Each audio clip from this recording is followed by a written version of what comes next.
Hi, my name is Christopher Santana, and I will be discussing ecocentrism and different ways of defining value in regards to the Owens Valley. So, as a resident of the Owens Valley, ecocentrism is pretty central to just the way of life here. Since we are all in the middle of nowhere, you kind of have to value nature above all things. And that's what ecocentrism is the valuation of nature above all other spheres.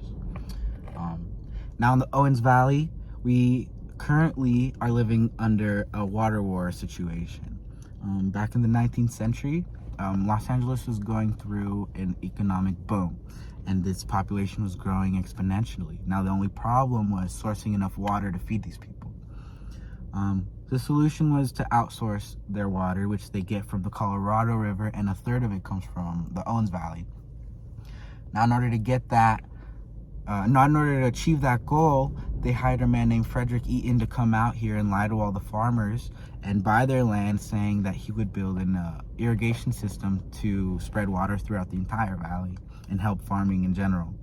Now what happened instead was he sold the land to Los Angeles, and they built an aqueduct that essentially stole the water from the source, leaving all the farmers hanging to dry.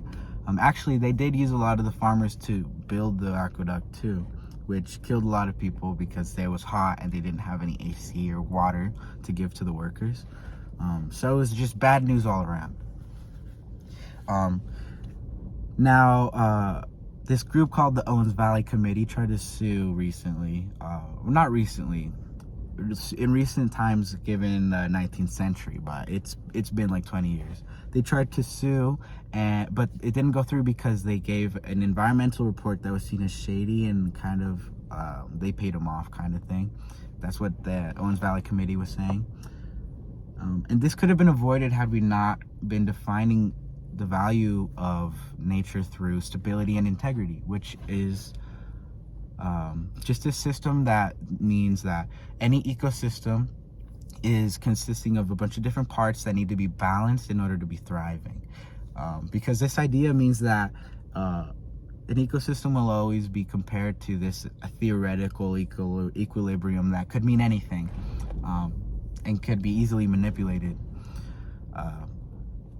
Another way to define value could be through defining it as wild, as Schmidt and Sahar defined.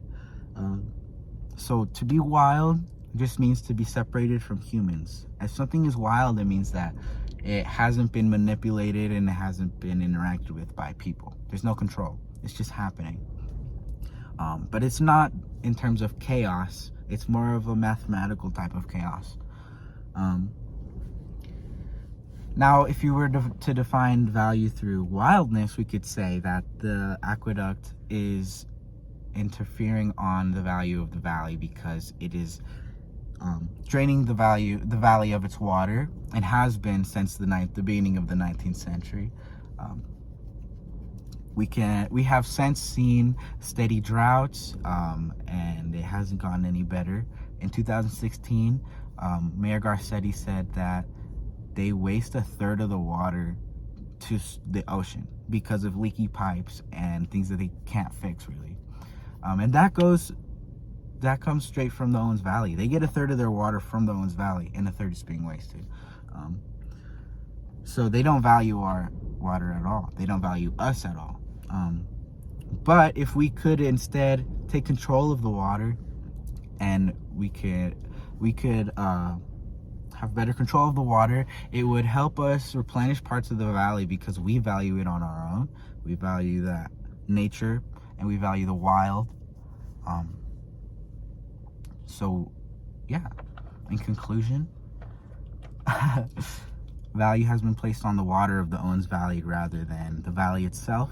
And in order to replenish the wildness, I think we should maybe not completely make the aqueduct defunct, because the city of Los Angeles is not water independent, but maybe the valley could be in charge of the water and make a better deal with Los Angeles so as to not completely diminish our water stocks for no reason. Thank you.